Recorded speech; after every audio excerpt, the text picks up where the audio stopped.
5 বছর আগে যখন এই বাড়িতে সংসার করতে আসি তখন একটা ভাঙা হাঁড়ি, ভাঙা কড়াই যেটা দিয়ে তেল পড়তো, আর কয়েকটা ভাঙা থালা, যেটা কিন্তু হাত কেটে যাওয়ার খুবই ভয় ছিল, আর 2-1টা থাল বাসন, এইটা দিয়েই কিন্তু আমি সংসার করতে শুরু করি। আস্তে আস্তে আমি অনেকটা পথ কিন্তু তো এখন বাজে হচ্ছে 6:30, আর এখন দেখো রেডি হয়েছি, আর রেডি হয়ে এখন যাচ্ছি একটু মেলাতে। তো 4 দিন ধরে যাব করে কিন্তু যাওয়াই হয়নি, ফাইনালি আজকে যাচ্ছি। তো এখনও কিন্তু বাইকে না ওঠা পর্যন্ত বুঝতে পারছি না যে আদৌ মেলাতে যাচ্ছি কিনা। তো চলো যাওয়া যাক। অলরেডি অনেকটা মানে লেট হয়ে গেছে, আর তাছাড়াও হচ্ছে কি বলতো 1 ঘন্টা টাইম লাগবে। তো চলো যাওয়া যাক। ফাইনালি চলে এসেছি মেলার মধ্যে, আবারও সেই একই জায়গায়, আগের দিনও এসেছিলাম। তো এইখান থেকে আমি বেশ কয়েকটা জিনিসপত্র কিনবো, সেই জন্য আগে এসে এই মেলার এই দোকানটাতেই কিন্তু দাঁড়ালাম। তো এখানে দেখো আমি কিছু জিনিস কিনছি, তো সেগুলো মানে কী কিনছি সেগুলো কিন্তু বাড়ি গিয়ে তোমাদের সাথে শেয়ার করব। তো এখানে নিচ্ছি আমি একটা বেলুনের, এটা বলে বেলুন চাকি বলে, তো বেলুন চাকি নিচ্ছি, বেলুন কাঠিটা নিচ্ছি না। তো এইটা নিচ্ছি, আর কয়েকটা জিনিসপত্র নেব, কিন্তু সব জিনিসপত্র পছন্দ হলেও কিন্তু টাকার জন্য অনেক কিছু আটকে যাচ্ছে।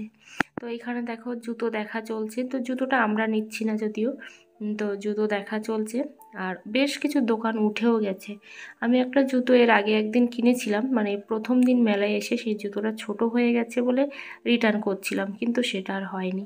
দেখো বাচ্চা ফ্রকটা কত সুন্দর লাগছে, আমারও বেশ ভালো লাগে এইসব ফ্রকগুলো দেখলে, যে যদি কিনতে পারতাম, কিন্তু ভগবান সেই দিনটা এখনও দেয়নি যে এই ধরনের ফ্রকগুলো কিনবো। যাই হোক, মন খারাপ করে লাভ নেই, ভগবানের উপরে বিশ্বাস রেখেই চলেছি, কতদিন ভগবান কষ্ট দিতে পারে। এখানে দেখো প্রচুর জামা কাপড়ের আইটেম। তারপরে চলে এসেছি এই যে শাঁখার দোকানে। হঠাৎই এসে দেখছি এখানে শাঁখার যে আংটিগুলো হয়, তো সেই আংটি, মানে যেটা শাঁখের আংটি বলে, তো অনেকেই দেখি শাঁখের আংটি পরে, তো আমি কখনো পরিনি, তো সেই জন্য ভাবলাম দেখি আমিও একটা নেওয়া যায় কিনা। তো আংটিগুলো ঠিক অন্যরকম, মানে আমরা নর্মালি যে টাইপের আংটিগুলো পরি একদম হাতের সঙ্গে সেট হয়ে থাকে, এটা কিন্তু তেমন নয়, উঁচু হয়ে থাকে অনেক রকম। যাই হোক, বেশ ভালো লাগছে, তো আমিও একটা কিনবো বলে ভেবেছি।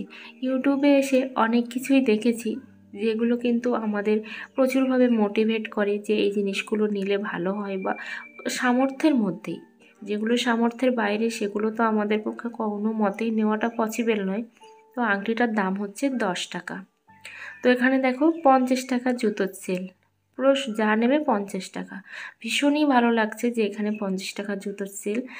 তো কি আর করা যাবে, জুতো নিতেই পারলাম না আজকে, কারণ সেভাবে তো টাকা নিয়ে আসিনি, তো সেই জন্য হচ্ছে নিতে পারলাম না। ভীষণ ভালো ভালো জুতো আছে। এখন খাবো আমরা ফুচকা। এখানেও হচ্ছে আগের দিনও ফুচকা খেয়েছিলাম, তো সেইখানেই ফুচকাটা আজকে খাচ্ছি। তো এতগুলো বছরের মধ্যে, মানে আমার যতটা বয়স তার মধ্যে কিন্তু এই হচ্ছে সেকেন্ডবার আমি এসেছি মেলাতে। মেলাতে মানে কি বলতো, প্রথম দিনই কিন্তু আমরা আসি, তাছাড়া কিন্তু কোনো দিনই আসিনি। সেই একবার ক্লাস 3-তে পড়তাম, আমার বাবার দোকান দিয়েছিল, সেই সময় এসেছিলাম, তখন আমার প্রচুর পরিমাণে হাম হয়েছিল মেলা থেকে বাড়ি গিয়ে, আর এই হচ্ছে আসলাম। তো অনেকেই আসে 2 দিন 3 দিন। এদিকে দেখো একটা সিংহাসন নেব বলে এসেছিলাম, কিন্তু সিংহাসনগুলো না সবই বিক্রি হয়ে গেছে। বেশ ভালো, এগুলো 500-600, এই মিডকেসটার দাম বলেছে 2000 টাকা। আরও দরদাম তো আছেই, যারা যেমন দরদাম করতে পারে, কিন্তু খাটটার যে এত দাম বলেছে, এই যে দেখো মিডিলের যে খাটটা, এই হাত দেওয়া হচ্ছে, এই খাটটার দাম বলেছে না তো 32,000 টাকা। তো এখন বাজে প্রায় 10:30টা, তো এখন হচ্ছে আমরা খেতে বসেছি। তো কি খাবো এখনও কিন্তু ডিসাইড করে উঠতে পারিনি। তো আমার ইচ্ছে ছিল বিরিয়ানি খাওয়ার, কিন্তু বিরিয়ানি নয়, এখানে হচ্ছে মোগলাই দিয়েছে। তো এই যে দেখো মোগলাই খাবো, কিন্তু আমার এই টাইপের মানে এই ময়দা আটার জিনিসপত্র না আমার ভালো লাগে না, কেন জানি না, বরাবরই ভালো লাগে না। এদিকে দেখো ঢাকাই পরোটা আমার হাজব্যান্ড কখনো খায়নি, তো সেই জন্য খাবে বলে নিয়েছে। আর এই দিকে একটা তো তারপরে দেখেছে যে ঢাকাই পরোটার গায়ে এত পরিমাণে পোকা যে ঢাকাই পরোটা হচ্ছে রিটার্ন করে দিয়েছে। তারপর এই যে মোগলাই এই যে দেখো আমি খাবো অর্ধেকটা, আর আমার হাজব্যান্ড তারপরে খাবে। এই যে দেখো আমাদের দুজনকে দেওয়া হয়েছে। আমার হচ্ছে পাশে একটা যা হয়, মানে আমাদের বাড়ির পাশে একটা বউ, তো মানে সম্পর্কে যা হয়, যাই হোক আমাদের দুজনকে দেওয়া হয়েছে মোগলাই পরোটা। এটাই হচ্ছে আমাদের দুজনের হাজব্যান্ড আবার ভাগ করে খাবে। তো এখন প্রায় 11টা 10-15 বাজে। লোকজন প্রায় সব মেলার থেকে চলে যাচ্ছে, আবার অনেকে আসছেও এই রাত্রে। এই যে দেখো এদিকে ঝুড়িগুলো বিক্রি হচ্ছে।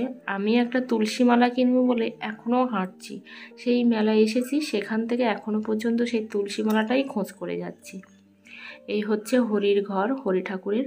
তো ভীষণ জাগ্রত। আমিও কিন্তু যখন জন্মাচ্ছিলাম না তখন কিন্তু আমার মা এখানেই মানত করে আমাকে পেয়েছিল 4-5 বছর পরে। সেই বিশ্বাস আমারও আছে। তারপরে দেখো এখন হচ্ছে রাত্রি বাজে প্রায় 12:30টার কাছাকাছি। এখন আমি এসে ডিমের অমলেট তৈরি করছি, আর ভাত গরম করলাম, তরকারিগুলোও গরম করলাম। আমার হাজব্যান্ড যাবে এখন মাছ ধরতে নদীতে, তো ঘুমাবে না রাত্রে আর, কারণ বলছে যে এখন প্রায় 1টা বাজতে চললো, 12:30 মানে 1টা বাজতে চললো, এখন যদি শুয়ে পড়ি তাহলে আর যেতে পারবো না নদীতে, মানে মাছ ধরতে। তো সেই জন্য এখনই বেরোচ্ছে। তো কী আর দেবো, সেই জন্য হচ্ছে তরকারি গরম করে আর ডিমের অমলেট করে দিয়ে দিলাম। তো 2 দিন পরে ভিডিওটা শ্যুট করছি। দেখো এই জিনিসগুলো কিনে নিয়ে এসেছি সংসারের কিছু খরচা বাঁচিয়ে। হ্যাঁ, সংসারে তো অনেক খরচাই হয়, তো সেই খরচা থেকে বাঁচিয়ে কিন্তু এই জিনিসগুলো আমি কিনেছি। তো আমার হাজব্যান্ড তো চাকরি করে না, ওই যে ডিম বিক্রি করে তারপর এদিক সেদিক করে এভাবে 2-10 টাকা 5 টাকা করে আমি রেখে দিই, যেগুলো একেবারে লুকিয়ে রেখে দিই বলতে পারো। তো সেইগুলো আর বেরিয়ে করি না। তো সেইখান থেকেই কিন্তু সংসারে এই জিনিসগুলো আমার কেনা। এরকমভাবে কিন্তু টুকটাক করে আমি অনেক জিনিসই কিনি। তো এই ব্যালুন চাকিটার দাম নিয়েছে 80 টাকা। ভীষণই ভারী, ভীষণ ভার এটা। আর সবাই বলছে খুবই ভালো হয়েছে। আর আমরা আবার জিনিস কিনে এনে না সবাইকে দেখাই, তো সবাই বলছে খুবই ভালো। তোমরাও বলো কেমন হয়েছে। আর এইগুলো কি বলো তো, এক মুহূর্তে কিছু বের করাটা সম্ভব হয় না টাকা পয়সা। তো ওই যে একটু গুছিয়ে একটু লুকিয়ে চুরিয়ে টাকা পয়সা রেখে তারপর বের করতে হয়। আর এইটা হচ্ছে আমার দাদু কিনে দিয়েছে, প্রথম দিন মেলায় গিয়ে কিনে দিয়েছিল এটা। এটা হচ্ছে তাওয়া, ভীষণ পছন্দের একটা তাওয়া, আমার খুবই পছন্দ, ইউটিউবে অনেককেই দেখি। আর এইটা হচ্ছে একটা বাটি নিয়েছি প্লাস্টিকের, এটা 10 টাকা দাম নিয়েছে। তো অনেক জিনিসই লাগে সংসারে, তো টুকটুক করেই কিন্তু কিনতে হয়, একদিনে সব কিছু কেনাটা সম্ভব হয়ে ওঠে না, আর একদিনে কিন্তু সব কিছু হয় না। এই 5টা বছর ধরে কিন্তু আমি অনেক কিছুই করেছি। এই যে দেখো, আর এই প্লেটটার দাম নিয়েছে 20 টাকা। তো খুবই ভালো কিন্তু প্লেটটা, 20 টাকা দাম নিয়েছে। আর এইখানে দেখো এই যে এটা নিয়েছি 50 টাকা। তো এটা হচ্ছে পেঁয়াজ রসুন কাটে, এটা আমি কখনোই ইউজ করিনি এর আগে, তো ফার্স্ট টাইম। তো সেই এই যে দেখো আবার ফাটা বেরিয়েছে, মানে কিন্তু আমাদের কাছে একটা আঠা আছে, সেই আঠাটা ভীষণই ভালো, এরকম ফাটাটা কোনো ম্যাটারই করে না। যাই হোক, এত দেখে শুনে নেওয়ার পরে ফাটা বেরিয়েছে, তো এইভাবে বোধহয় করে। তো আমি জানি না, ফার্স্ট টাইম ট্রাই করব। এটা হচ্ছে 80 টাকা দাম বলেছিল, তো 50 টাকা দিয়েই নিয়েছি। তো আমি বেশিরভাগ জায়গায় দেখি 50 টাকা 60 টাকা এরকমই দাম বলে। আর অবশ্যই কমেন্ট করে জানিও যে কেমন হলো জিনিসগুলো। আর এই যে দেখো একটা কড়াই নিয়েছি, তো তেলের পিঠে লুচি এগুলো বানানোর জন্য এই কড়াইটা নিয়েছি। এটা নিয়েছে 140 টাকা, ভীষণ ভার, মানে 1 কেজি 200-300 হবে হয়তো। তো এইটা নিয়েছি। তো তোমাদেরকে ফার্স্টে আমি বলেছিলাম একটা কড়াই দিয়ে স্টার্ট করেছি, আর এখন আমার কাছে মিনিমাম 10টা কড়াই আছে, তো সব রকম সাইজের। তো সাইজগুলো আমি বলতে পারবো না, তবে সব রকম সাইজের আছে। তো এইটা ভীষণই ভার আর ভীষণ পছন্দ হয়েছে আমার, ক্যামেরাতে কতটা আসছে জানি না। আর এই যে দেখো এই ব্রাশদানিটা নিয়েছে 10 টাকা, মানে 10 টাকা হোলসেল ছিল, তো সেখান থেকে নিয়েছি 10 টাকার ব্রাশদানি। আমাদের ব্রাশদানি আছেও, কিন্তু ভাবলাম যে 10 টাকার ব্রাশদানি খুবই সুন্দর লাগছে। আর এইটা হচ্ছে কুশি, তো কুশিটা হচ্ছে আমার হারিয়ে গিয়েছিল রাধা অষ্টমীর সময়, তো সেই জন্য আবার একটা কুশি নিলাম। তো কুশিটা 30 টাকা নিয়েছে, 50 টাকা বলেছিল। আর এই যে দেখো একটা ফ্লাক্স, তো ফ্লাক্সটা হচ্ছে আমার মাসিমা দিয়েছে আমাকে, নতুন ফ্লাক্স, ওই যে কুপন কেটেছিল সেখান থেকে পেয়েছিল, তো সেই জন্য এই ফ্লাক্সটা আমাকে দিয়েছে।